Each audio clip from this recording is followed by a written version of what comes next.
I'm gonna introduce our first guest and only guest tonight, Lori Knowles. She's a mother of a recovered child, Daniel, age 11, and I can't believe that Daniel's 11. Lori was with us when we were here in Denver in 2007, and he was 6 or 5 or 6 at that time. And she has an incredible, amazing story to tell you, and also she's going to be offering special tips too. She's also the general manager of New Beginnings Nutritionals, and you'll notice her booth is in the exhibit area, and she'll be glad to talk to you all day and all evening and all weekend. Lori has a BA degree from Frostburg State University and became involved with autism after her youngest son, Daniel, was diagnosed in 2000. Lori is very knowledgeable regarding the role that different biomedical treatments played in the recovery of her son Daniel from autism. And then in 2003, she was in conjunction with Dr. William Shaw, who will also be speaking on Saturday, but he will also be on a panel on Friday, the doctors and researchers panel on Friday afternoon, tomorrow afternoon at 3:30. At this time, I want to say that Lori enjoys drawing from both her extensive research, professional, and personal experience in recovering her own child to support parents and practitioners seeking answers to improve the lives of children affected with autism. Let's please welcome Lori Knowles. Can you hear me? Am I on? Testing, 1, 2, 3. Yeah? Good. Well, thank you for coming out tonight. And my favorite thing to do is speak.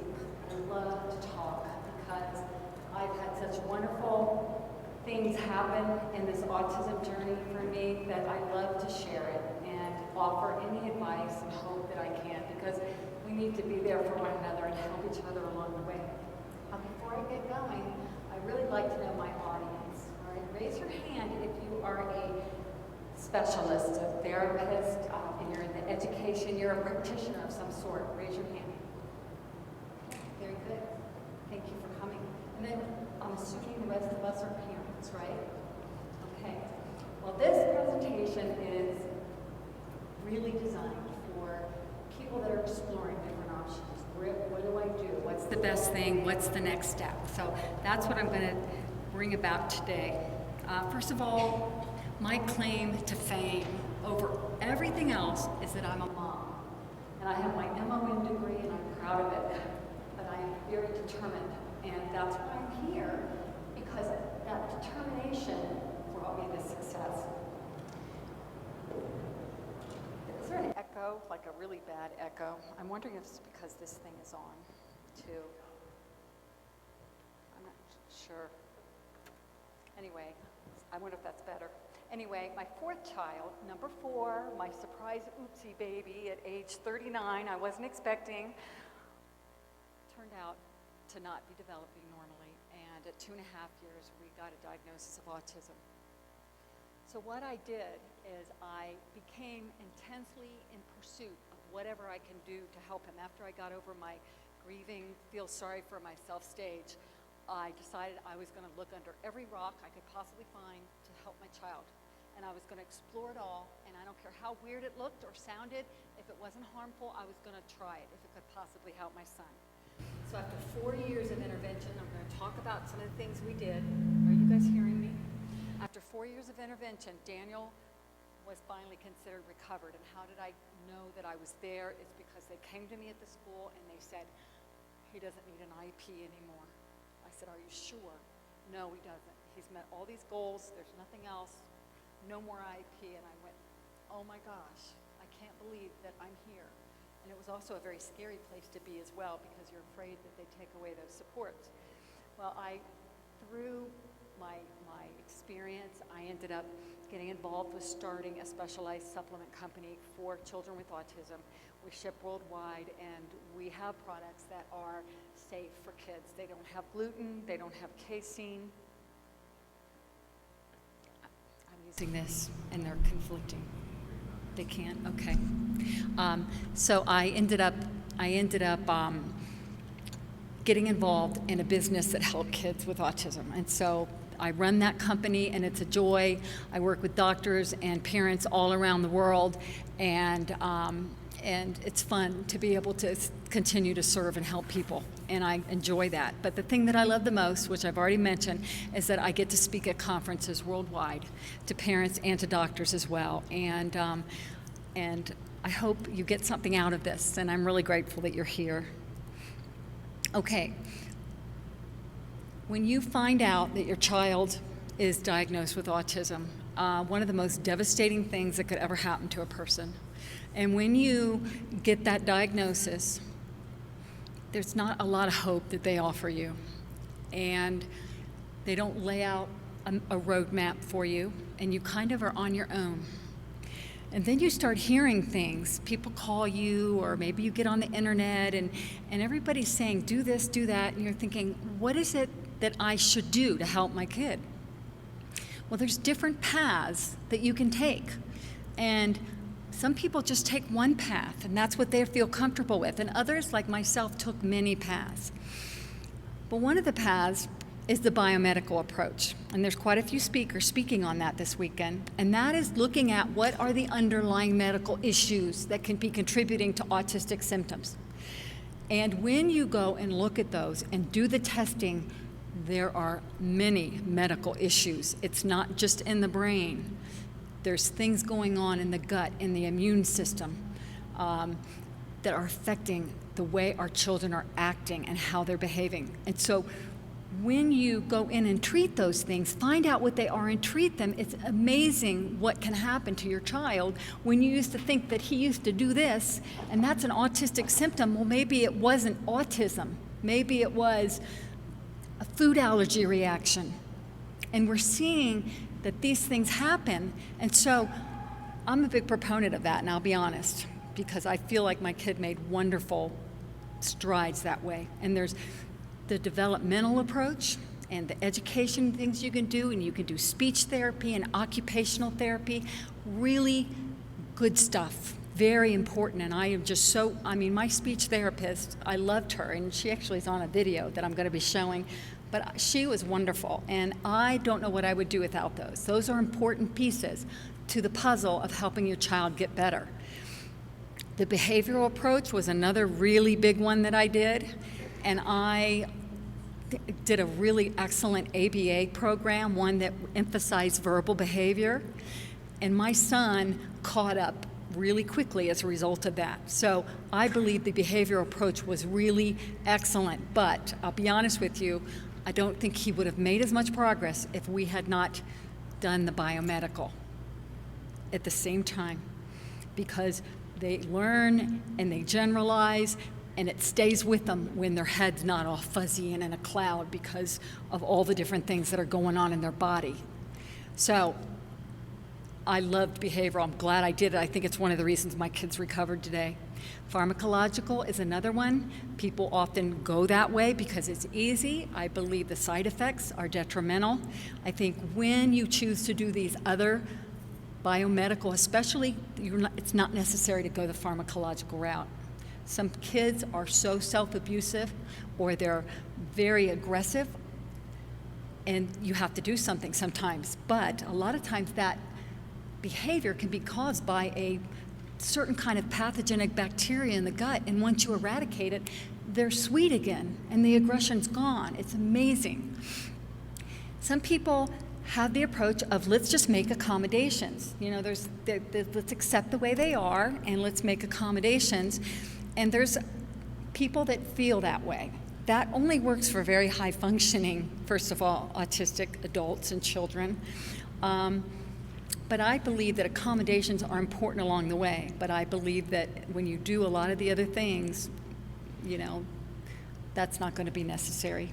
And I believe that my child was sick, and his autism was a symptom of that. And once he got better, he was able to function more normally. And then the last one, which is the one that I suggest, is the combination of treatments.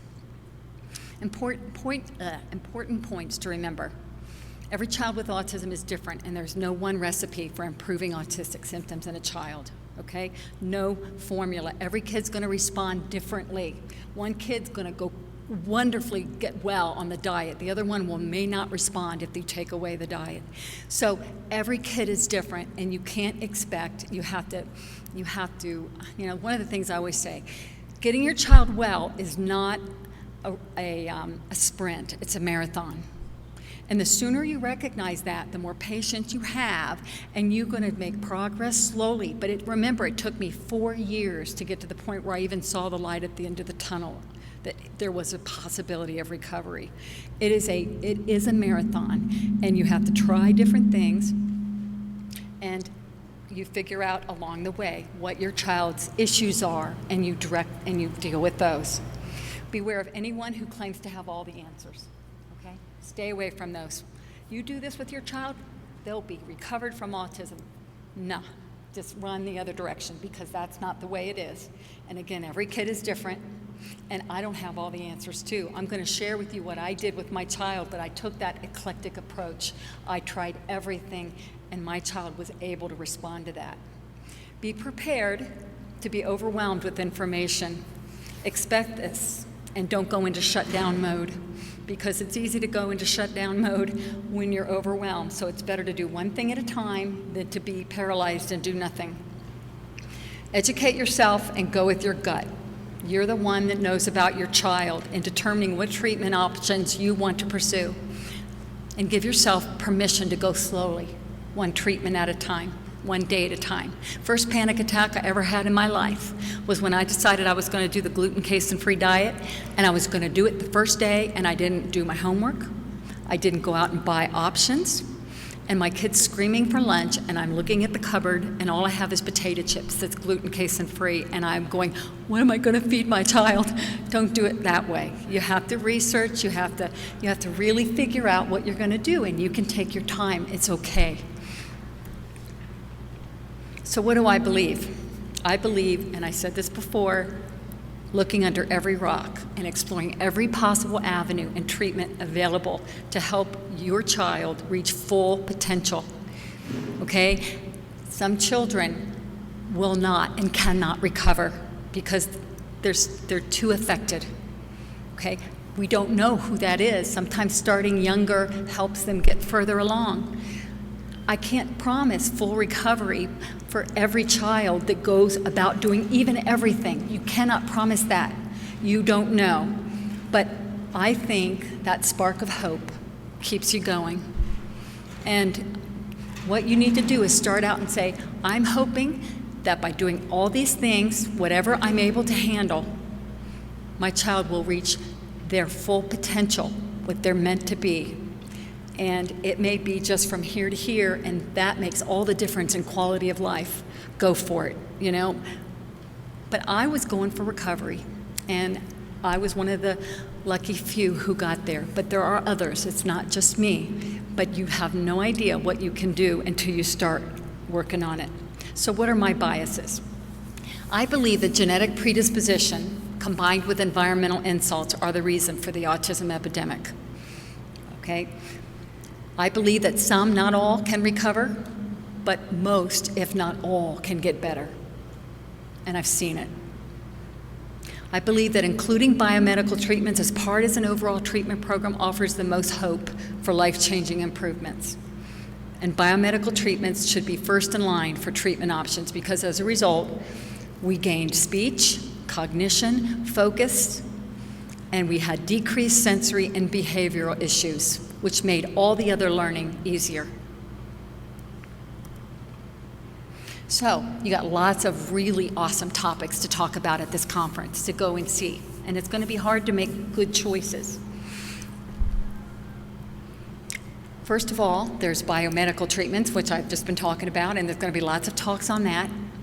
Behavioral therapies, correcting visual issues, which can be big issues with some kids, social skill strategies, panels to help with marriage and sibling issues, all very important, treating auditory sensitivity, sensory processing issues, brain plasticity research, how to cook for special diets, how to network with other parents, successful strategies with adults for sharing insights with one another, all great stuff, but you are going to have to make choices with what you think is the best for you. What are your greatest needs? What do you need now for that next step?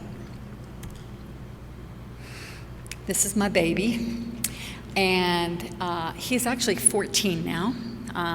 Larry was confused on that. He started high school. So far, so good. Made a great transition, is doing well. Tried out for the marching band, made the drum line. So as a freshman, he's marching, and he's handling it, you know. And this is the first time ever that I haven't gone to the teacher and said, this is his background, look at him, watch him closely, you know, call me if anything, you know. And I did that all through middle school, and they all looked at me like I was crazy. And so I said, okay, I'm not doing it anymore. He's going blind in all those classes, and he's going to sink or swim. So we'll see what the story ends up, but I think he will do well. Age 3, you see that picture, the lost little boy. Age 3, just barely began biomedical, but you can tell in the eyes where they are and how they're doing.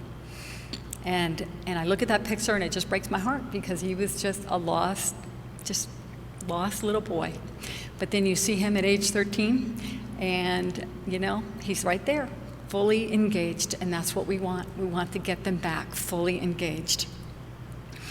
Interventions that I used to contribute to his recovery were dietary interventions, supplements, yeast and bacterial treatments, detoxification, and behavioral therapy. Those are the things that I did.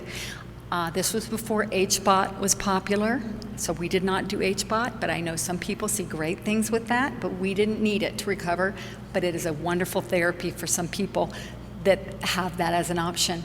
And we also didn't do the viral therapies that are out there, and we didn't do the B12 shots either, because they weren't doing that. It was quite a while ago. Okay, this is my video, and this is to prove to you that yes, he really was autistic. So we go back to 2.5 years and see his therapy session. And then the speech therapist gives a testimony of what she saw when we began removing wheat and dairy from his diet. And it's really powerful. And then the testimony of the 3rd grade teacher, and then I interviewed him at age 12, and then I showed some social scenarios with him. First thing before I go into this, I want to tell you this. If you're new on this and you're a parent and you decide you want to start doing some of these things, especially biomed, get good video footage of the before. Because so many times we don't take the video camera out because it's not pretty what we're looking at. But I had a tough time finding footage because I didn't do that. And then my son ended up eating something he shouldn't have, and he had a regression. And during a speech therapy session, she goes, quick, get the video camera out. So you see my son, but it wasn't at his worst. It wasn't at the very beginning. So I just remind you to do that, because you want to be able to go back, because people may not believe you, or you may forget, and you just need to see that. And maybe it might be you up here standing in front of a bunch of parents telling them your story about how well your child is doing. Okay, we'll see if I can do this without messing up.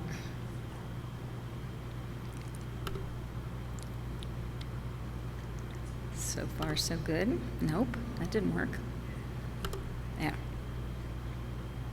Give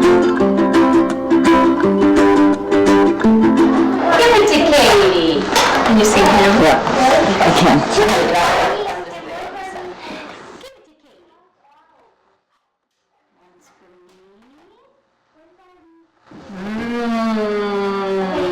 Happy baby.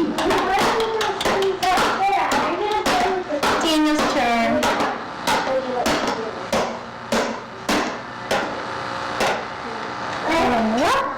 Daniel's turn. Happy baby.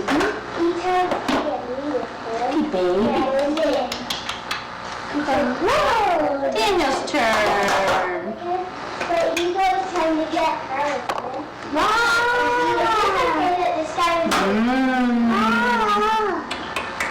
Is the baby going to get a Tubbies? Give the baby Tubbies. There she is. Can you help? No! You take her out? No! You take her out? Daniel, wipe your chin.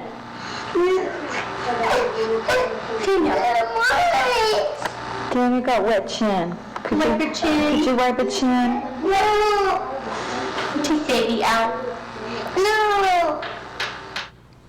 My name is Katie Corman. I'm a speech and language pathologist. I've been working in the pediatric population for about 7 years. I met Daniel in July of 2000 when I did an initial evaluation. He presented with some significant receptive and expressive language delays in what he understood and what he was saying, and also his play skills. At the time, he was using some simple one-word phrases.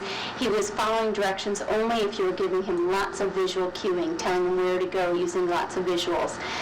His play skills were really far behind in that he would only put blocks into a container, lift them up, dump them out on himself, very repetitive. When you tried to enter his playing world, he had a meltdown, a tantrum. He didn't understand what you were doing. He thought you were taking everything from him. He would become very possessive, grabbing onto them. It was very distressful for him.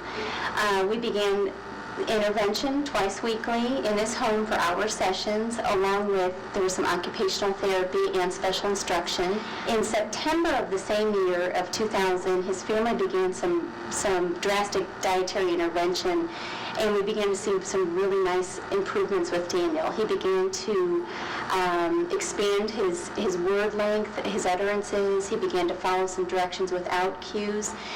It was probably the most significant at least a month into using some dietary intervention, but it became so rapid, his progress with his play skills and his comprehension, that his goals changed almost weekly because he was gaining so much language so quickly. He was beginning to greet people spontaneously. He was attending to his environment. He was responding to sounds in another room. He began commenting on play. He was engaging with others, eye contact, excited about activities. His receptive language, he no longer required the dramatic visual cueing. I strongly and I believe wholeheartedly that he made progress not only because he really benefited from one-on-one intervention and some strong sensory integration input, but also the dietary intervention. I by all means don't think that his progress would have been as great without the dietary intervention that the family was doing. I am Daniel Knowles' teacher. He's in 3rd grade this year. I have a regular education classroom, and Daniel is a great part of that. He is succeeding in every way. Had his mother not explained to me that at one point he has a diagnosis of autism, I would not have known that. And I do have a background in special education and counseling, so I do feel that I would notice characteristics such as sensory characteristics or some learning problems, some social skills, that I am not seeing those problems with Daniel. So how are you doing in school, and what kind of grades are you getting, and what are your favorite classes? I get A's and B's in my classes. I'm mostly A's, and my favorite class is math, and my not so favorite is social studies. You don't like social studies? What is it about social studies you don't like? It's just like confusing, like learning about all these paths and like get to do all these like Cornell notes and studying, and there's more projects than ever, and it's like you don't like it, huh? No. If someone had to say, this is what Daniel Knowles is like, and if you had to define who you are and what makes you unique as a person, what would you say? Amazing. You're amazing? Yeah. Okay. I'm like so cool. You are? Yeah. And you really believe that? What do you think it's like to have come from where you've been, to have once had autism and to now be recovered? What does that feel like? It feels like I feel like I'm famous in some way, and not like if I tell people that I used to have autism and they're like, whoa, really? Yeah, but I don't really. It's not really something I blurt out. It's just something, if it comes up, sure I'll say it, but it's not something I say anytime I want. So just. Okay. Is it something that are you proud of that, or does it?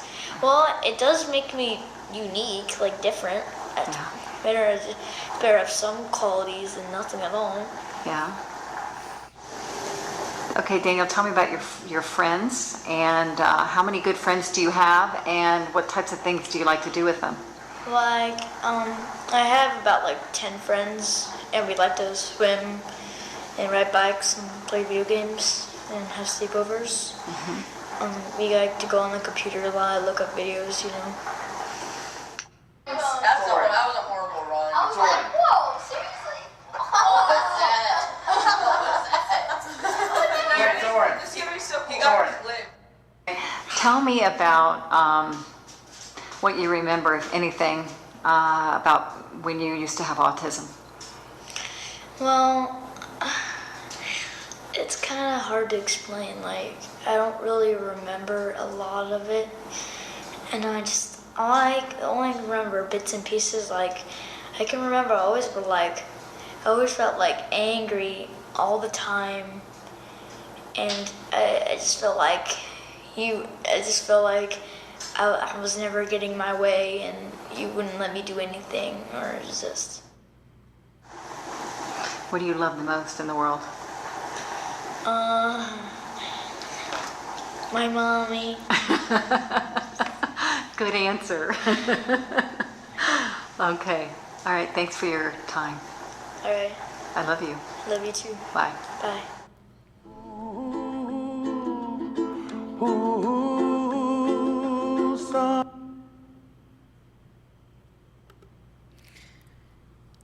What therapists wouldn't want to have the problem of having to renew their goals weekly? I mean, that just impressed me. And when you start clearing the fog out of the brain, taking out what's bad, and start to put in what's good, it's amazing how quickly they come and learn. And I thought that her testimony was the most significant, because she can tell you what he was like and what happened when we just started the gluten, casein-free diet. So I hope that was encouraging for you to watch.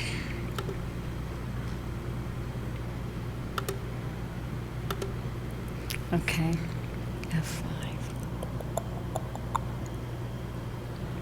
Whoa, I wasn't supposed to do that. Okay, I'll just hurry on up to where I was. Okay, so you saw the video. Now, Daniel at 18 months, see the drooling? We had horrendous drooling issue up until before kindergarten, right? I didn't know what to do for drooling. Guess what? I tried everything. Guess what I ended up doing that solved the drooling? Cranial sacral therapy. Unbelievable. We went to an osteopath, but there's cranial sacral therapist, and she did 2 or 3 treatments. Drooling stopped. I could have kissed her. Wonderful. So it's amazing, different things that help. Daniel's 2nd birthday, sad as can be. Absolutely no clue that he's got a birthday party. Didn't know how to blow a candle out. Couldn't even see it. I had to put it in front of his eyes. It was just really sad. 28 months at this petting zoo and not even aware that there's an animal on his face. Warning signs: late to crawl, late to walk, slow to speak. And then the big thing for me that clinched it when I realized that maybe something's not right here is when he started losing words that he had. This was my 4th child. You'd think I would have had it down by then, but you have people telling you, oh, his older sister's talking for him. Einstein didn't talk till he was 4. You know, you hear all of this, and so you keep putting it off, and you kind of put your head in the sand. And I thought, you know what, I never had a kid get a word and then lose it. He used to say please and I love you, and it was gone. He never lost all his language, but he lost most of it. It wasn't functional. He would say no and no wanna, you know, but mostly it was gesturing and, you know, that type of thing.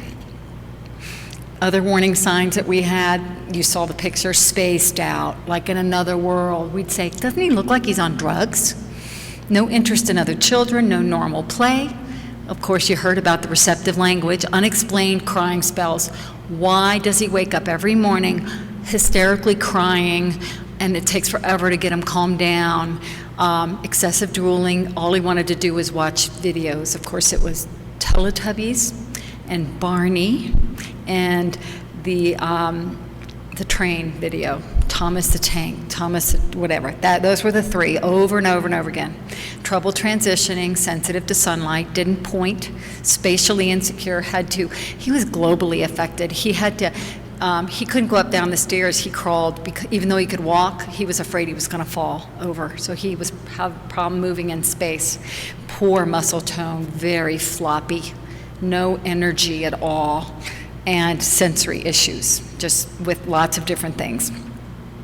So first thing we did, finally had someone come to me and tell me the truth. You need to do something. And you want to kiss her and you want to hit her at the same time. But thank God for those people that have the ability to do that, because if she hadn't, I may have waited longer.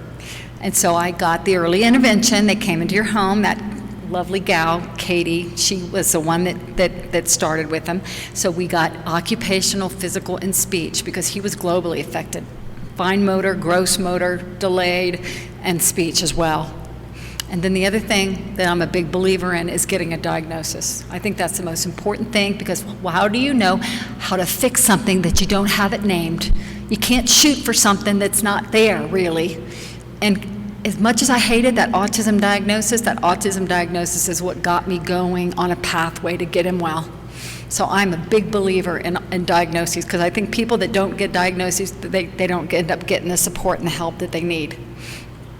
Then I became educated. I didn't want other people to take care of my son. I needed to know it all. And when that therapist came and worked with my kid, I wanted to do what they were doing while they were gone, so I got the most out of it.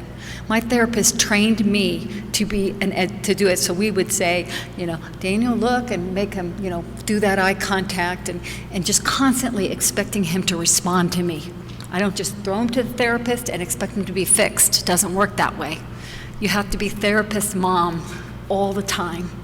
I have a great story about how I got my son to finally show somebody something, and we got a new pair of tennis shoes, and he's like 2.5, and I thought it was sad that other little boys and girls, when they get new shoes, they run around and they go, look at my new shoes. So I decided that I was going to get him to do that, and so we did it over and over again ad nauseum, and I told him what to say, and I got excited for him, and I made him stamp his feet, and I made him point at his shoes and lift up his foot and go, new shoes, and we did it to every therapist, every neighbor, to every sibling.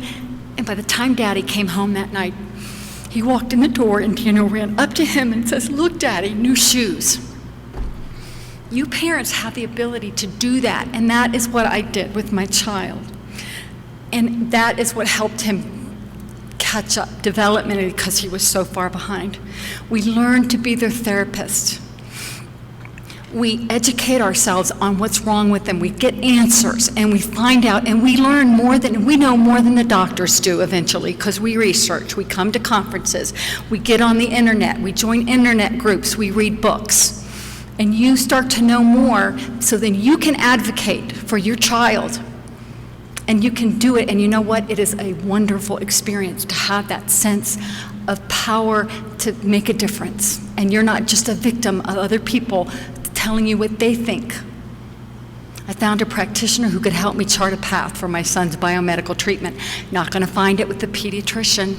Not going to happen with the developmental ped. They don't learn this stuff, and they don't trust it, and unfortunately many of them are closed-minded to it. And they will tell you right off the bat that it's quackery.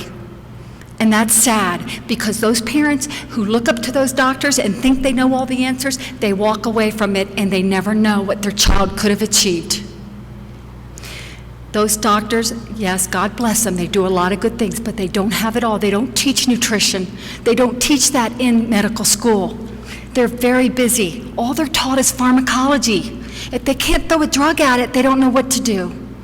So there's different types of doctors that know this stuff. You've got to find them. You have to find them and go to them and let them look at your child and help you along that pathway. I didn't have a good one local to me. I flew to another state to find one, and they worked with me over the phone in between.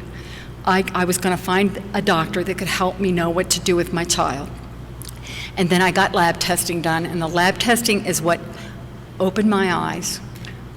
I saw unbelievable amounts of bad bacteria in his intestinal tract that needed to be killed, that nothing was being done about. He had no good flora, the good Lactobacillus acidophilus, practically nothing. He had overgrowth of Candida, 2 or 3 different strains, 4+. He had food allergies off the chart, opiate peptides in his system from the wheat and the milk. He had so much going on that I thought, no wonder he's this way. But it woke me up. It was no longer just nice talk. It was, this is my kid. He needs fixing, and I got to get down to fixing him. So dietary intervention was the first thing I did. And I remember when we first found out, we were waiting for our diagnosis. We had to get on a waiting list. Sometimes people wait up to 6 months to get that diagnosis. Well, I wasn't going to waste any time. I'd already read my stuff, and I'd gone on the internet, and I was like raring to go. What am I going to do? Well, before I was ready to do that, I had a couple parents call me who heard that I was worried that maybe there'd be PDD or autism, and they'd say, you know, I know a mom who took their kid off wheat and dairy, and they started talking. And I'm going, I don't want to hear that. And then it happened, 2 or 3 more calls like that, and I'm still in denial at this stage, right? And eventually, my speech therapist gave me one of Dr. Shaw's book, and I started reading it, and I realized, oh my gosh, this could be an issue. But I was scared to death. You know why? Because that's all my son ate, wheat and dairy, all day long. And I'm thinking, he will starve to death if I take it away. But then again, we're thought, milk. If we're a good mom, we force our kids to drink 2 or 3 glasses of milk every day. And if we don't do that, we're bad parents. And wheat is like the bread of life. But everybody eats wheat. Wheat's in everything. How could wheat be bad for my child? I had no idea of that. And it didn't make sense. And then I was explained that there's something called the opiate peptide theory, and that's where protein digestion is impaired. And casein is the major protein in milk, and gluten is the major protein in wheat. And you know, proteins are made up of a string of pearls. Think about a string of pearls. And each of those individual pearls connected together is an amino acid, okay? And a protein is a string of a bunch of them together, okay? So picture that. In normal digestion, what's supposed to happen is you chew the food and there's digestive enzymes in the mouth, the saliva. It starts breaking down the food. Then it goes into the stomach and you've got stomach acid in there that starts working on it. And then it dumps down into the digestive tract, and there's bile and all sorts of things and different types of enzymes that come out. And I'm not thinking very clearly right now, but it's a big process. And the purpose of the digestion is for all those individual beads to be cleaved apart, because that's what the body needs it to be, individual, so that it can be absorbed through the intestinal tract and get into the body to feed the body and to get into the cells, into the bloodstream. Now with abnormal digestion, and I see this so much with kids with autism, is that the proteins are not completely digested, they're partially digested. And it's a partially digested protein called a peptide, and because wheat or gluten or dairy or the casein have certain structures in the protein, when they're not all completely digested, it creates a peptide that looks very similar to an opiate or to morphine. Okay, excessive amounts of peptides we find are being measured in the urine of children with autism. And these peptides are called gliadorphin from the gluten and casomorphin from casein. Has anybody here ever had experience with morphine? Raise your hand if you've had morphine. I had 4 C-sections. I know all about morphine, okay? And when I was doped up on morphine, I was not much good to anybody. Okay, I had a hard time even nursing my baby when I was on morphine. Well, these foods cause a drug effect on our kids. And you can see it in their eyes, the glassy, the spacey eyes. They're not responding to their environment. And that opiate effect binds 2 major places. One in the brain that's really by the speech and language area. Okay, so they're not understanding and they're not able to form the words very well. And also in the gut. And that's where chronic constipation can come into, because the motility of the gut slows down because there's like opiates in the intestinal tract. And we know, the studies have shown that the opiates are higher in children with autism than in the normal population. So what's the symptom of this? Spaced out. High pain tolerance is another one. when little Johnny falls down and scrapes his knees and he doesn't cry, it's not because he's a tough boy. It's because he's not feeling pain. And that's really important. And that's one, when I see people that are insensitive to pain, I go, ooh, you gotta get on this diet when I see a kid like that. Limited food choices, right? Someone said to me today, he just eats crackers. Well, he just eats what feeds that addiction. When people are heroin addicts, do they go to restaurants and eat lots of fruits and vegetables and different choices of fruit? They become skin and bones. All they care about is their next fix. And this is what's happening with these kids. They just want to drink that milk or eat the cheese or eat the crackers or the bread over and over again, and they don't want anything else, so they're picky eaters. Why? Because they don't feel good when that food is given to them. They feel good when they get this food. And so it negatively affects their brain function and their speech and their auditory integration. How do you know if your child will benefit? Well, does a child exhibit any of these signs? Now, let me tell you, my son was an amazing diet responder, but he still felt pain. So he only had the spaced out and the limited food choicing, and he was chronically constipated. Oh my gosh, that was horrible. But if I went, oh, he feels pain, so we must not need it, that would have been a shame. So even if there's a couple of these that you know of a child or your child has this, that is a good sign that they will really benefit from this diet. You can have a test done. A Great Plains Lab is here. They do a urinary peptide test, and also there's a food allergy test that also has an effect on behavior.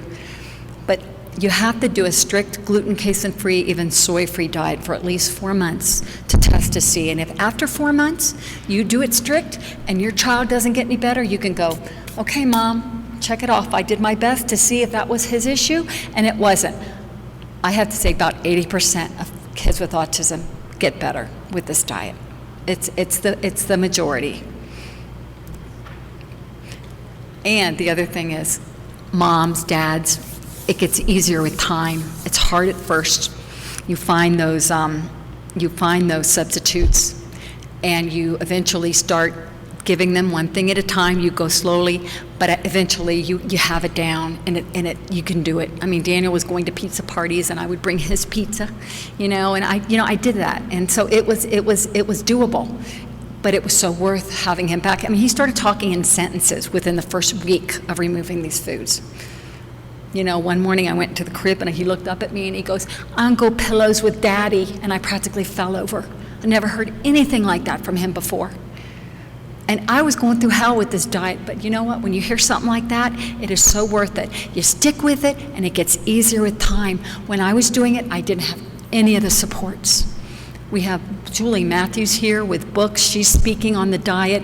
There are so many resources online. You go into restaurants, and there's all sorts of gluten-free sections and prepackaged things.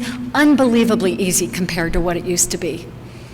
So I sound like a grandparent, right? I used to walk 5 miles to school uphill in the snow, right?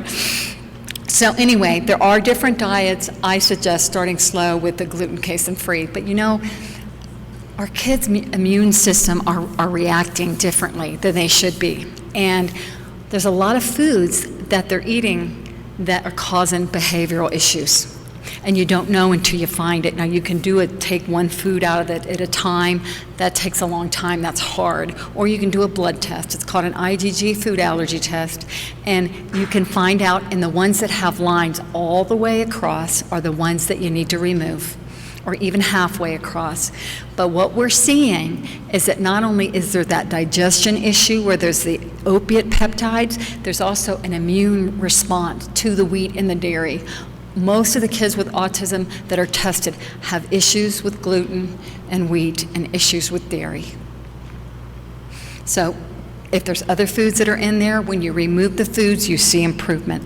And it may not be forever. You can possibly bring those foods back in. But for a while they're healing and their gut is healing, you need to remove what's harming them. And if there's an allergy, it's causing inflammation.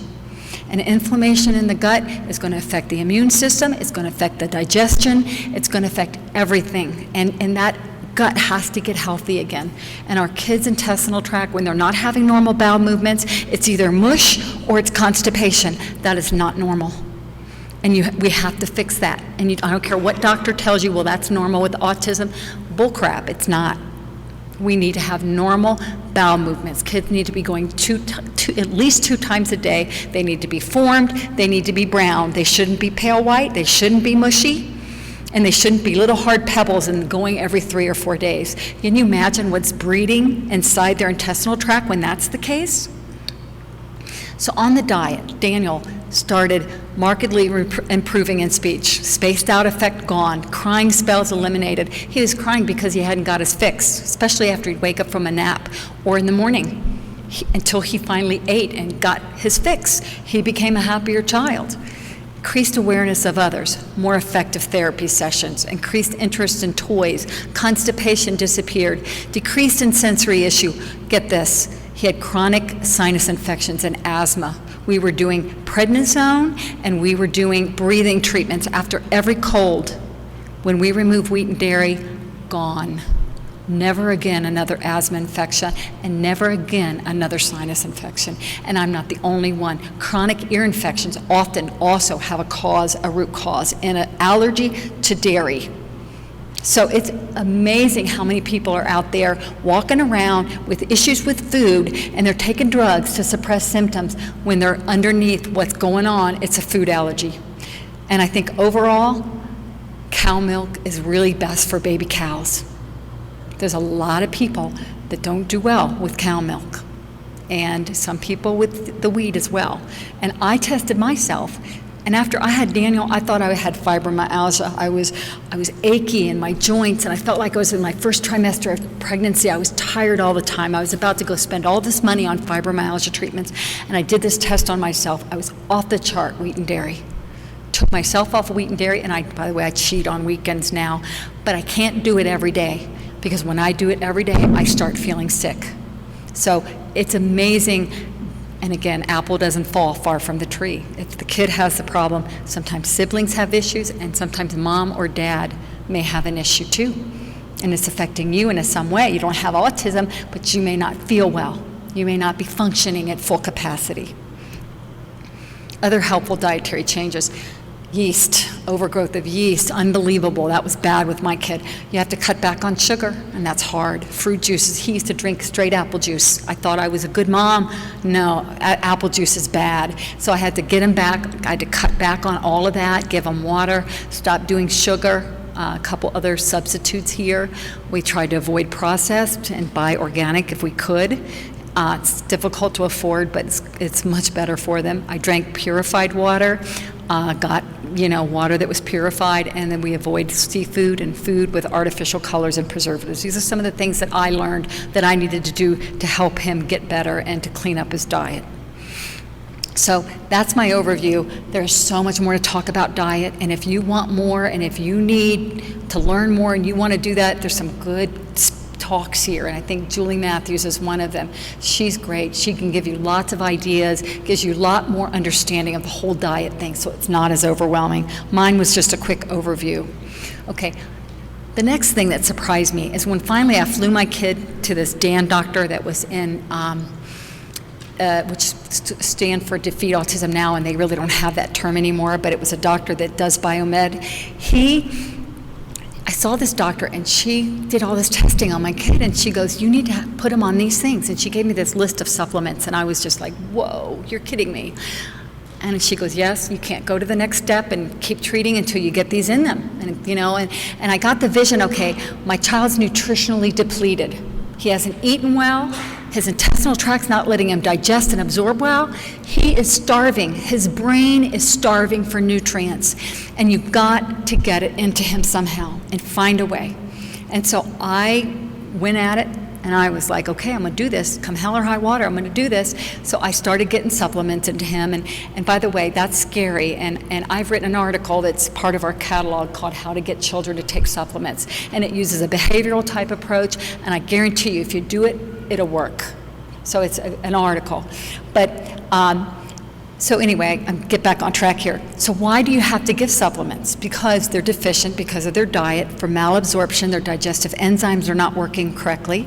They have abnormally higher needs of certain types of nutrients because of abnormal inborn errors of metabolism and abnormal metabolism. And we know this because there's some studies that show that with kids with autism. They need help detoxifying chemicals. We are being barraged by chemicals all around us. And the thing is that children with autism, for some reason, are born more vulnerable than other. It's just a luck of the draw. It's a genetic, spinning of the wheel. And when they're exposed to the same things that all the other kids are exposed to, that they seem to handle, our kids don't. And they absorb the toxins and they can't get rid of them. They can't excrete them, and they're like little toxic sponges. And I love this because this gives you an idea of what's going on. The old miners used to take canaries down into the mine. And when the canary passed out or died, they knew that everybody was in trouble, that they needed to get out of there as quickly as possible.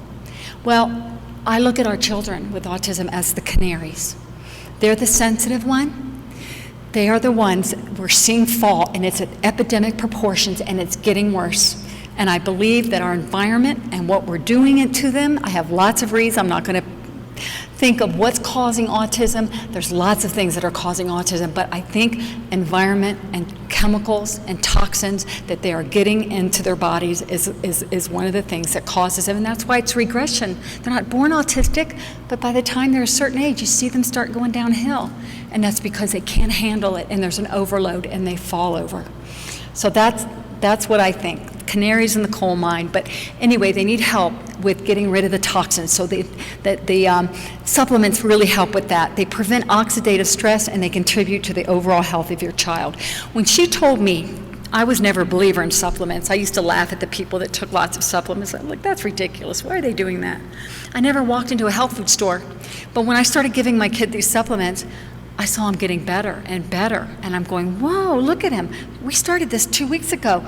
He's doing so much better, and we could see progress, and I didn't expect it. I didn't think there would be anything, but I really saw progress, because when you start to feed the brain, and you start to get rid of the oxidative stress, and you start to give them the fats that they need for their brain to work well, unbelievable things can be expected of them. And I think it's one of the important things to do for children. I think you can't get the best of them unless you're doing something with that. The most important nutrients for children with autism are vitamins, minerals, antioxidants, essential fatty acids, probiotics, which is a good bacteria you find in yogurt, and digestive enzymes. These kids need a strong amount of B vitamins because they're under stress, and we've learned that stress, B complex, is good for stress. Our kids are under extreme stress. It's hard to be autistic in a non-autistic world and not have people understand what it is you're feeling and what your needs are. My favorite, I love cod liver oil. I saw such great things with better eye contact. He used to do the side glancing where he'd look peripherally out. That completely stopped. It calms them down a lot. They get less hyperactive. Unbelievable. One of my favorite things to do. I think every children with autism, unless they're allergic to cod and there's other choices, they need to be on this. It has natural vitamin A, which helps with that visual processing, and vitamin D, which is, of course, the popular vitamin to have, but these kids are deficient in that.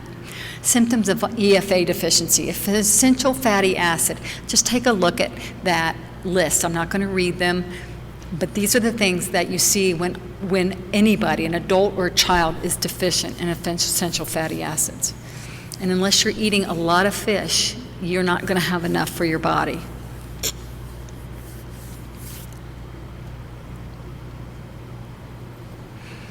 Okay, important multivitamin considerations, okay? It has to have adequate levels of vitamins and minerals.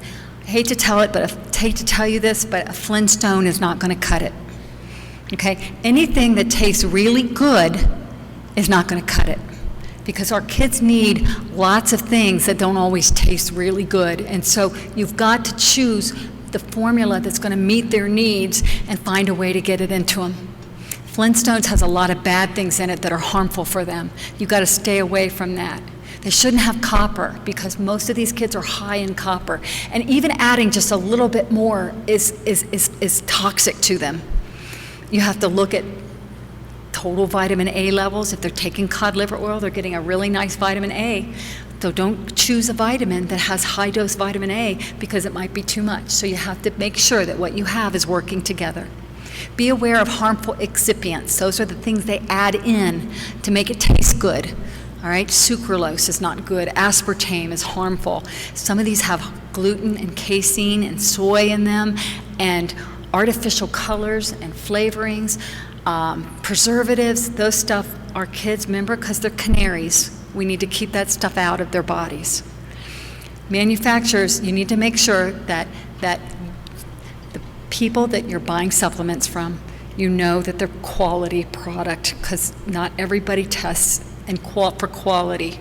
Calcium can have lead in it naturally. You need to make sure that what you're getting is sold by a company that stands behind their products, that can show you a certificate of analysis that shows that they regularly test these materials for every batch that comes in for heavy metals and for toxins. So you have to be careful about what you put into your kid. This is a cool slide, and I just want to throw that up there. Can you guys read it? Is it big enough? Just some of the things that you see. Zinc is commonly deficient in children with autism. Almost all of them are low in zinc. Magnesium also, critically low. Lithium, it's a natural supplement. It's not the kind you use for bipolar. It's small nutritional doses, like 1 milligram a day. When they're deficient, that's what you see. It amazes to me parents that love that, where their kid has a lot of aggression and mood swings, and they did a hair test and they saw that there was no lithium in the hair, and they just give tiny drops of lithium every day. Unbelievable difference to the way their kid acts. 1 milligram a day, where a pharmacological dose is 300 to 500 milligrams a day. That's where you have to watch for liver toxicity. This is just stuff you naturally get, but you don't always get it in the drinking water. And if you're drinking purified water, you're not, because normally where you get lithium. And so a lot of these kids are deficient. And so a hair test shows that. And just adding a simple supplement, something that can make huge difference in their behavior and their mood swings. So I believe you guys do you have copies of all these slides? Do you? Or they're going to give it on a thing. They're going to give it on a disc or something at the end, I think. Anyway, you have to ask that, but it might be something to go back to. More information about minerals. Calcium competes with other minerals for absorption, especially zinc, and they're both really important because when you take away the dairy, you have to make sure they're getting calcium some other form. And it's hard to get it in food because it's in broccoli. Well, how many of our kids are eating broccoli? I don't know. Not mine wasn't. So you got to get calcium in them, but it's good to give them separate because they compete and they block the absorption of each other. Calcium and magnesium need vitamin D for optimal. Calcium needs both magnesium and vitamin D. The calcium carbonate is the least preferred. Extra minerals are needed when you're doing detoxification, and higher amounts are needed when you test low. I want to talk a little bit about oxidative stress. You know when you cut an apple and it turns brown? That's what's oxidative stress. The cells of the apple are experiencing the oxygen and it's starting to damage it and it's turning brown. So that's an example of oxidation. It's the loss of electrons. And eventually those cells die because of this oxidative stress. And it affects all the building blocks of cells, fats, proteins, and nucleic acids. And it causes injury, especially in the brain. So what causes oxidative stress? Environmental toxins, heavy metals, pesticides, herbicides, preservative, PCBs in the plastics, dioxins, phthalates, all of those things are everywhere. Okay? When you microwave in plastic, you're putting harmful chemicals into your food. You should never microwave in plastic. People don't tell us this stuff. Okay, we have to educate ourselves. Toxins produced in the body, the yeast and the bacteria excrete toxins that cause harm. Emotional stress, anxiety, fear, tension, anger, all of that stuff causes, have you ever been somebody who locked your keys in the car and you realize it and you go, oh my gosh, my keys are locked in my car, and your brain becomes paralyzed, and if someone were to ask you right then what your phone number is, you wouldn't have been able to tell them that? That's oxidative stress in action. And our kids, we know, this proof is in there in the science. They're under severe oxidative stress and they're not functioning well because of it. What are some of the consequences? Impaired cognitive function, decreased memory, depressed immune system, and behavioral deterioration. I had a mom who started giving her kids 1,000 milligrams of vitamin C twice a day, 500 milligrams in the morning, 500 milligrams. She called me and go, unbelievable difference in my child, just with the higher dose vitamin C, because that is an antioxidant. It gets rid of the oxidative stress. So sometimes just even one thing can make all the difference in the world. Antioxidants extinguish the fire caused by oxidative stress. So imagine oxidative stress being the fire in the cells in your child's brain and other places in your body, and you need the antioxidants to put out the fire. Studies have shown, as I mentioned, I'm not going to say that again, they help prevent the damage to the cells. They need to be given 2 or more times per day to be effective, because the body uses them up quickly and doesn't have enough to get through the rest of the day. And then important antioxidant includes vitamin C, vitamin E, zinc, selenium, and coenzyme Q10, all real good ones, and there's others too. The most other supplements that are important is digestive enzymes. They help improve digestion. They help prevent the allergy issue from occurring. Natural antifungals and bacteria to help with yeast control. Melatonin helps put them to sleep at night when they have a hard time falling asleep. There's a lot of amino acids out there that help with anxiety and hyperactivity. And vitamin B12 is also really good at helping them to create methylation, which helps them to get rid of the toxins in their body, all with good benefits. Probiotics is almost a common one you need to give, because it helps to heal the gut and it helps to reestablish the intestinal floral balance that goes out of, and so when you do a stool analysis, which I think is one of the important tests to do, is that you take stool sample and then they culture it and they see what's growing there, and they tell you if the good's there, and they tell you what the bad looks like, and whether it's yeast or bacteria, and then they tell you what to give it to kill it, which is really useful. And so sometimes you can kill it with natural, and I did that approach. I didn't want to give them a lot of antibiotics, so we took some natural herbs, and when we retested again, it was dead. It was gone. And so there's lots of choices that you can do with your kids, but you have to know what's there so you know how to treat it. And so often, some of these kids need higher doses, especially when there's a lot of diarrhea, because a lot of these kids don't have formed stools. Are there any parents out here who have kids whose bowel movements are never formed? Yeah, it's horrible, and you can give really high quality, high dose that really kicks that and gets it going. But when I first started the diet, my son was constipation.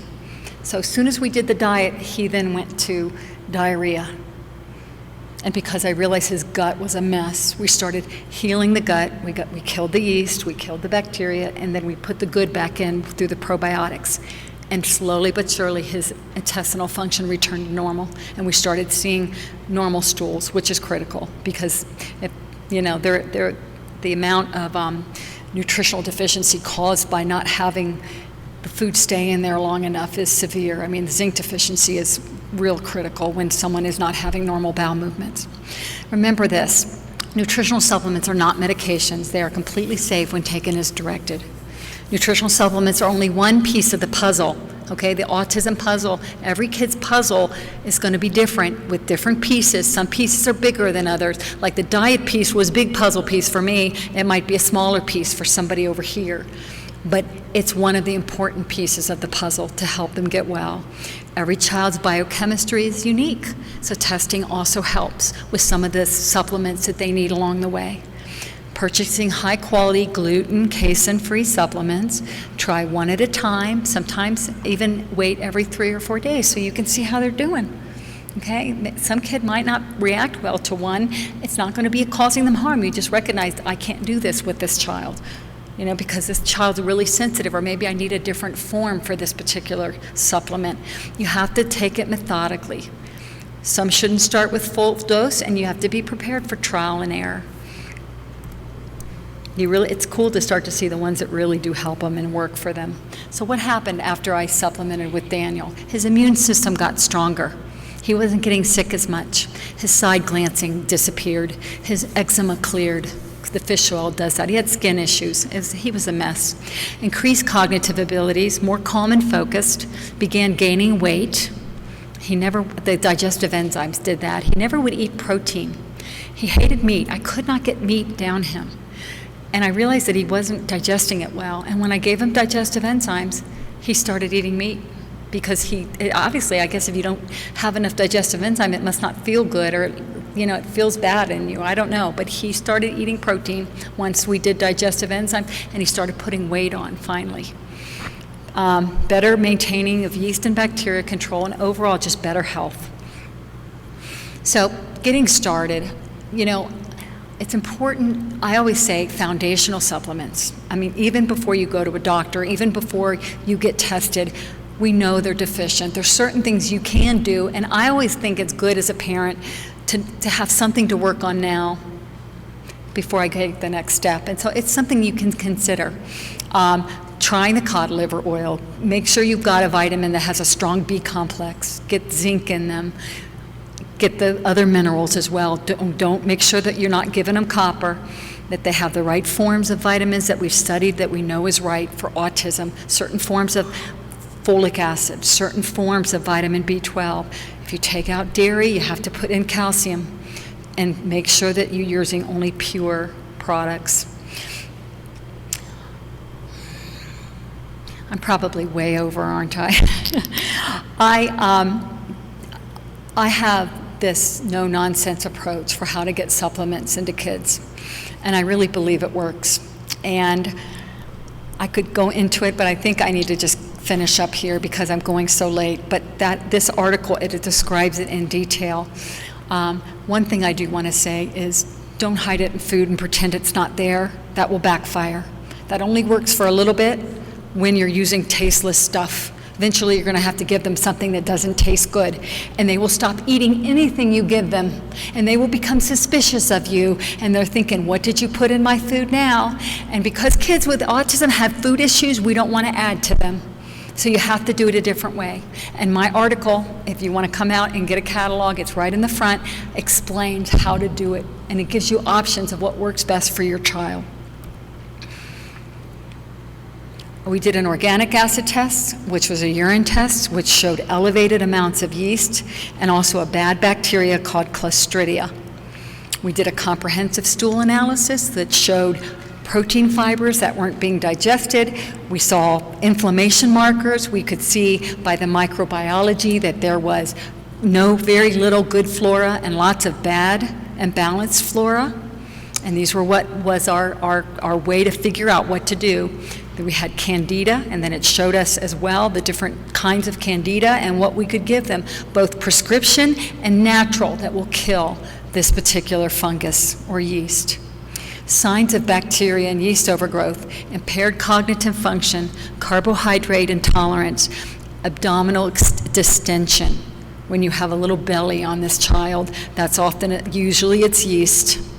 Little gassiness too. Intestinal, it causes food allergies because that yeast causes holes in the digestive tract, and food gets out and the immune system reacts to it, and it becomes an enemy because it doesn't stay within the digestive tract. Hypoglycemic symptoms. The yeast is competing with your child's body for the food supply. And so my son, when his yeast was bad, he'd become hypoglycemic and get really cranky if I didn't feed him regularly. Another sign of the yeast. Behavioral abnormalities. Another one is inappropriate laughing. When they laugh, they're up at night and having a party in their bed, giggling for no reason. That's a yeast symptom as well. And often night waking. Some parents know when the yeast is back because their kids start waking up in the night again. So it can really help with the sleeping through the night issue as well. And sleep disturbances, as I said.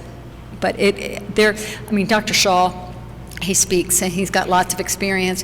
He had some severe kids who the yeast was so bad that the kid was head banging daily. And once they got rid of the yeast, the head banging stopped completely. So it's amazing what, subtle things and very intense behavioral abnormalities can be caused by something like this, which regular medical community ignores completely. So you have to be you have to test and you have to find out if it's there. And a lot of parents with autism will say yeast is our biggest problem. And it's something, unfortunately, that you don't treat once and it goes away. It's kind of a chronic thing because their immune system kind of has lost the ability to see it as an enemy. So it's kind of something that you work on. You got to get rid of the sugar and the sweet because it feeds it. It's hard to kill something that you're feeding constantly. And we eventually got over it and got control of it. It's made such a difference in my son, and he doesn't have the problem anymore. So you control it by giving probiotics, controlling the sugar and carbohydrate intake by giving either the prescription or the non-prescription antifungals. Sometimes you have to rotate them. Sometimes you have to do it even off and on for a period of a couple years before it actually goes away. Side effects of killing the yeast. They get tired. Sometimes there might be a slight fever. They have increased stereotypical behavior, increased hyperactivity, and severe cases, I've never seen it, nausea and vomiting, and loose stools. Because as they start to die, they excrete toxins, and so they get a little worse before they get better. And so if you stick with it and hang out there, don't stop it because it's like a healing crisis. They got to get worse before they get better. Usually within a week, they're fine. There's this product you can buy called activated charcoal. It's what they give people in the poison control center when they ingest something they shouldn't have, and it sucks up all the poison. That helps the symptoms a lot. It looks like charcoal and it's black, but you give it to them and it helps. And I love that stuff because it helps with nausea and all sorts of things. Positive response to antifungal therapy, more focus and concentration, decreased hyperactivity, better sleep, better vocalization and speech. He used to be really sloppy the way he talked, and he got crisper. Better socialization skills, reduced aggressive behavior, and reduced stimulatory self-stims. They tend to be more stimmy when they've got the yeast issues going on. Next, we did chelation. We looked at his hair test, and we looked and saw that he had some heavy metals in his hair, and we did some other tests as well. And we did a very gentle protocol using DMSA, which was very safe and went very slow over time. I only did it about 4 months, but we saw nice reaction with him. This is what we did. It was a big part of him getting well. Some parents don't ever go here, and that's up to you. I studied it for about 6 months, and I decided I've got to try it. And I went to a doctor that really knew it, and I felt completely comfortable doing it. And we saw steady improvements after each. We did it every other weekend, and we saw steady improvement every time. And so I really believe that made a big difference in my son's healing. There was a parent that started this with their child. They'd been doing a lot of different things, and they never saw the progress that they wanted. And his hair metals, he lived in another country, and they had such exposure to metals, and he had tons of lead and things, and so he was scared of chelating, and so I gave him this protocol, and I said, lots of doctors have used this, it's safe. I said, why don't you go and try it? And he sent me back an email that said, I am so excited. We are amazed. He goes, I want to call it the every second Tuesday phenomenon because you stop chelating on a Sunday. Monday, they're kind of, they don't feel great. Tuesday, they perk right up. He goes, first Tuesday said bye to Dad before leaving for work. First time ever. Second time asked a question, what is that? We'd never heard that. The third Tuesday was started riding a bicycle at home. The fourth, saying 16 lines of a song by heart. Never heard him do that. Was singing all the time. The sixth, there was no improvement because he was sick, and you don't want to do stuff with your kids when they're sick. And then seventh, I see more normal behavior. He said to me, it's not that I feel like there's a light at the end of the tunnel. He says, I feel like we're at the light at the end of the tunnel. So I just want to share that with you because this can be controversial, but there's different ways to do it, and you can research it and find it. Go with your heart, go with your gut. Look at what your child's labs say. But this was something that brought my kid back to where he is now. Behavioral therapy, I'm big into this. I love it. I couldn't afford 40 hours, but when I was doing biomed, I figured out a way to do it. We didn't do 40 hours. We started with 18 hours a week, and slowly I dwindled it. Eventually he was getting like 9, but he was able to catch up with what he was learning so well, and I had a great behavioral therapist that taught him his play skills, taught him how to socialize skills. He actually played fireman and taught him how to make believe because he didn't have that ability. Right? And not only that, all the academics, the colors, the shapes, the things that are not concrete, the abstract stuff, so hard for them to get. ABA is so good with that. And so ABA was wonderful, and I really was a believer in this, and even if you can't do it full blown, to get started, and then you learn it as a parent and you can do it with them too. And that's where the power is. So what is it? It's one-on-one setting, teaching small measurable steps, using reinforcers, scientifically proven to be the most effective way to teach children with autism, not just for low-functioning children. I almost didn't do it because I thought my kid's too high-functioning, he doesn't need it. But this was something that caught him up, because even though he was feeling better, he was still down here. So by the time he was in that second year of preschool, he was here with the other kids academically, because I put in that ABA time. It's expensive, but it's worth it. I know I refinanced house or whatever, but we did the best we could, and we hired people that were teenagers, that were college students, and $10 an hour to come in and run the programs. There's ways to make it happen. Unfortunately, the early childhood center-based classrooms are not always adequate. Children don't learn with autism in center-based instructions. They don't catch it. They need that intense one-on-one. So as parents, we need to get as much one-on-one for them as possible to help them to learn. And anyway, all these things I've just said, but it combined everything to help him learn and to get better. How to find a good ABA. There's James Partington is out here, and he's excellent. He has a wonderful program. Talk to him and see what he can tell you. But I really love, he's got that, he's got the verbal behavior approach, and it's really good.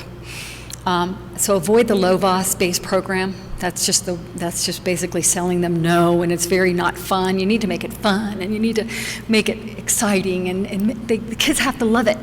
You can't put them in a program that's boring for them. It needs to be a program that they're so happy with, they want to go because they're enjoying it, and the therapist is on the floor with them, playing with them, and they're jumping, and they're doing sensory integration, and they're doing everything, and they're learning it all. Daniel couldn't wait to do ABA. He loved it.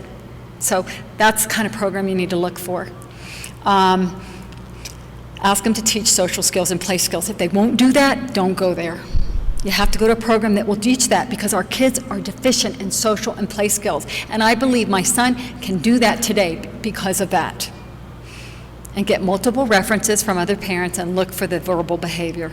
ABA works better and faster with less hours needed when doing biomedical interventions.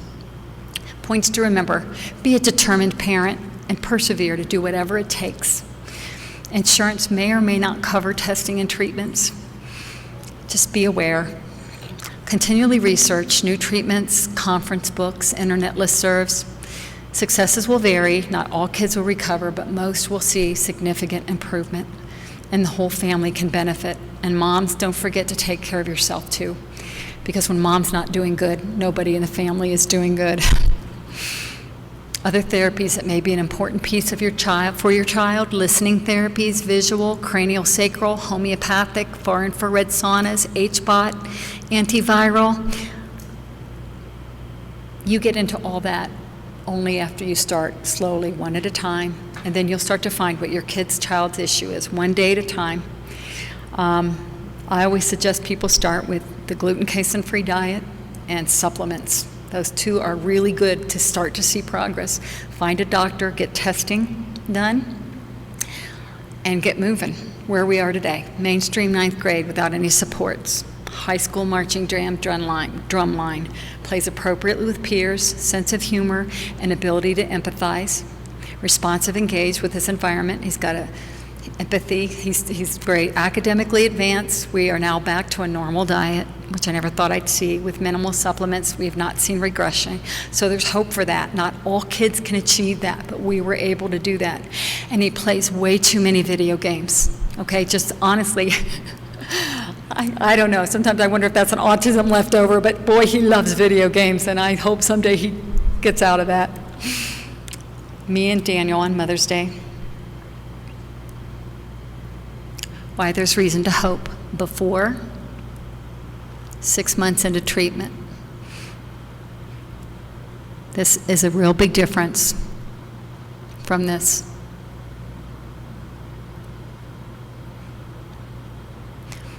My suggestion, make dietary changes, begin adding in supplements, have testing done to evaluate food allergies, nutritional deficiency, bowels and digestive health, immune function, yeast and bacteria overgrowth, heavy metal. Find a practitioner who's been trained to help you. Educate yourself, be determined and have hope. Don't be overwhelmed, one day at a time, because there's hope. And if there's anything we as parents need with our kids with autism is hope. So I'm so happy that you're here today. I hope I have helped and given you hope and given you something that you could take home with you and use, because that is the most important thing about what I do. And I'd love to talk to you. I will be here all weekend. I just want to, here's my contact information. I'm on Facebook. You can Facebook friend me. My email. I welcome you to email me personally too. I would love to hold your hand along the way. Thank you so much for being such an attentive audience. God bless you all.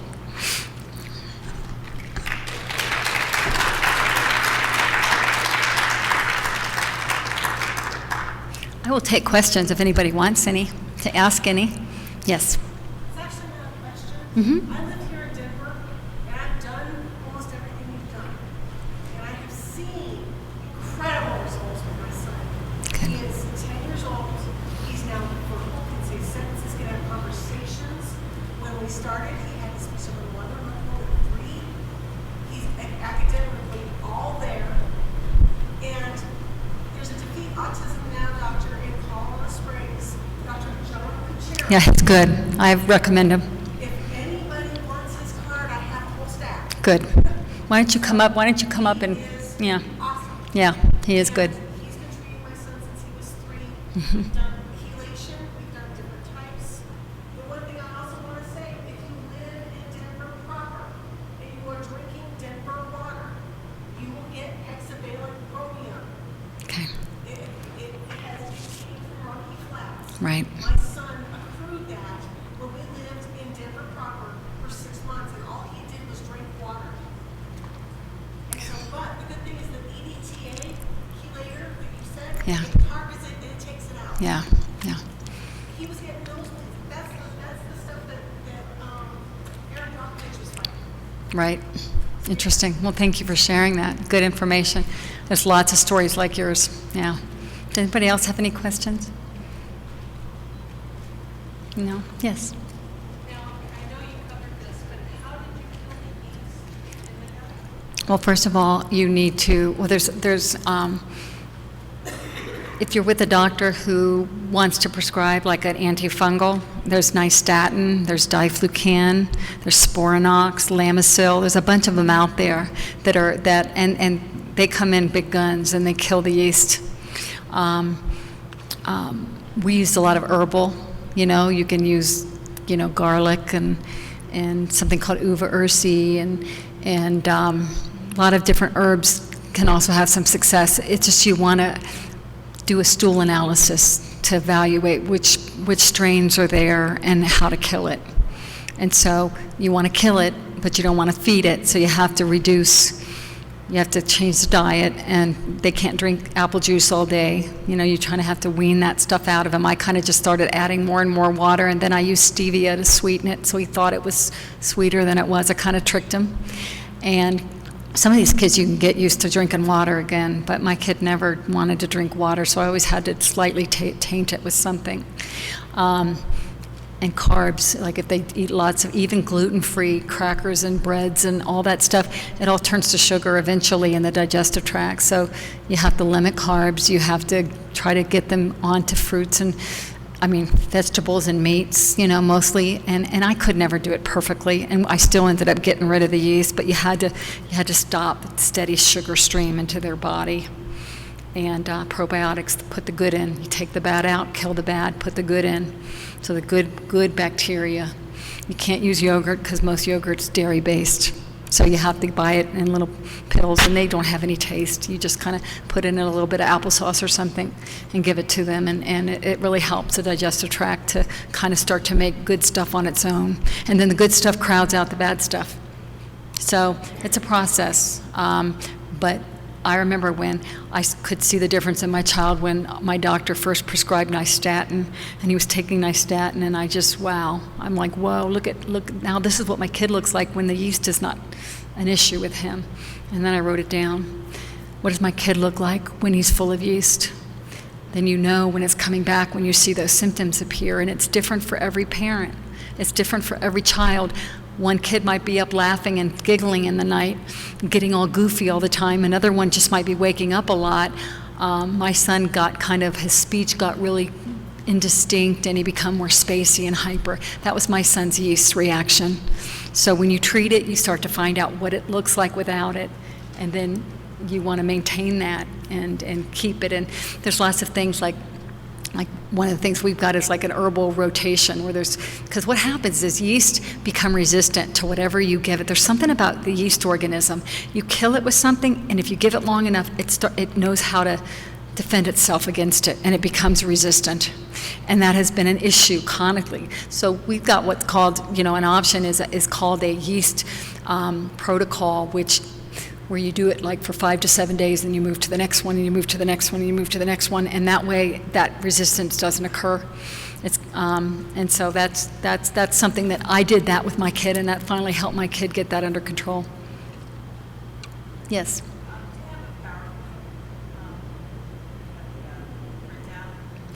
You're wondering if you're going to get the PowerPoint? Yeah, you know what? I'm pretty sure you need to ask that, okay? If for any reason you don't get one, you email me and I'll send you my slides, okay? Personally to your email. But I think they provide a DVD or something like that with it. So you can purchase it. Okay, all right. For everything, including everything. What did? Do you know how much it costs? Okay, all right. Well, if you don't get that and you want to email me, I'd be happy to share my PowerPoint. Yeah, but I'd ask about it. Okay. Yes. And speak loud. I have a question about the B12 vitamin. Yes. Does it have to be sublingual? Like the chiropractor that I went to gave me the sublingual. Yeah. And I went to Vitamin Cottage. You know, They gave me chewable ones. Is there a difference? vitamin B12 is a tough one because it tends to get broken down in the intestinal tract pretty easily. And a lot of doctors are doing the injections and seeing really great things as but not everybody's going to want to go there. Really tiny little needles, and most of the kids, they see speech and socialization. I mean, such good things with those B12. You have to give really high doses of the sublingual. I think you see benefit, but I don't know if you're going to see optimum benefit. There are, for kids who can handle it, there's also nasal application where I think it gets in there is almost as good as an injection. That's another choice. And we offer that kind of product at our booth that can be done intranasally, and some people have seen really good results with that. So that's another option. Sublingual's better than nothing, but the thing you want to use is the methylcobalamin form, not the cobalamin. You want the methyl form, because that's the form that gets into the brain easier and better and more effectively. And the regular cobalamin B12, which you find in most vitamins, is not effective for it. That's why when you get a autism-oriented vitamin, they have the right forms of things in them so that they respond to them better. Yes? I'm sorry, you have to... No. There's so many people that have written books.